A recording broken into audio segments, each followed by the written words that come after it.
लमुएल राजा के प्रभावशाली वचन जो उसकी माता ने उसे सिखाए। हे मेरे पुत्र, हे मेरे निज पुत्र, हे मेरी मन्नतों के पुत्र, अपना बल स्त्रियों को न देना, न अपना जीवन उनके वश में कर देना जो राजाओं का पौरुष खो देती है। हे लमुएल, राजाओं का दाख मधु पीना उनको शोभा नहीं देता और मदिरा चाहना रईसों को नहीं फोड़ता।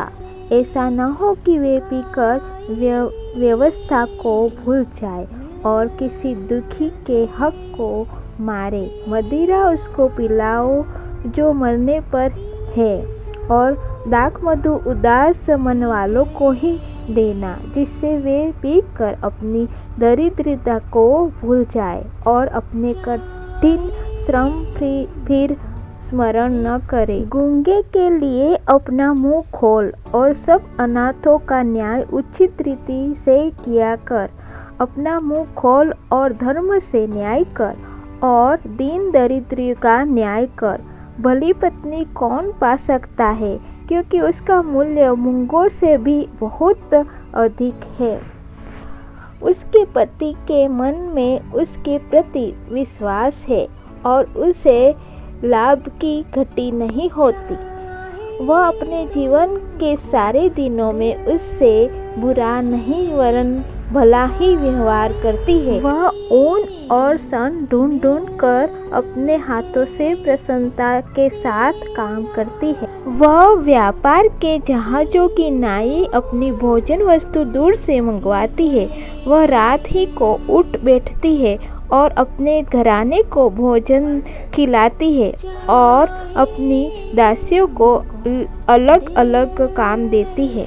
वह किसी खेत के विषय में सोच विचार करती है और उसे मोल ले लेती है और अपने परिश्रम के फल से दाख की बारी लगाती है।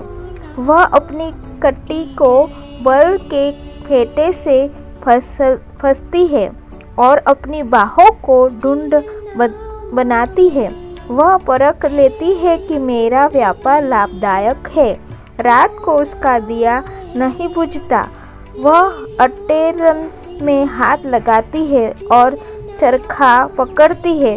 वह दिन के लिए मुट्ठी खोलती है और दरिद्री के संभालने को हाथ बढ़ाती है। वह अपने घराने के लिए हिम से नहीं डरती, क्योंकि उसके घर के सब लोग लाल कपड़े पहनते हैं।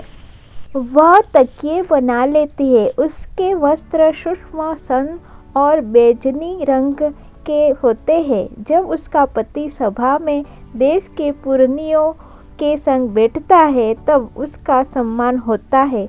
वह सन के वस्त्र बनाकर बेचती है और व्यापार को चमकबंद देती है। वह बल और प्रताप का पहिरावा पहने रहती है और आने वाले काल के विषय पर हंसती है। वह बुद्धि की बात बोलती है और उसके वचन कृपा की शिक्षा के अनुसार होते हैं। वह अपने घराने के चाल चलन को ध्यान से देखती है और अपनी रोटी बिना परिश्रम नहीं खाती। उसके पुत्र उठ कर उसको धन्य कहते हैं। उसका पति भी उठकर उसकी ऐसी प्रशंसा करता है। बहुत सी स्त्रियों ने अच्छे अच्छे काम तो किए हैं, परंतु तू उन सबों में श्रेष्ठ है। शोभा तो झूठी और सुंदरता व्यर्थ है, परंतु जो स्त्री यहोवा का भय मानती है उसकी प्रशंसा की जाएगी। उसके हाथों के परिश्रम का फल उसे दो और उसके कार्यों से सभा में उसकी प्रशंसा होगी।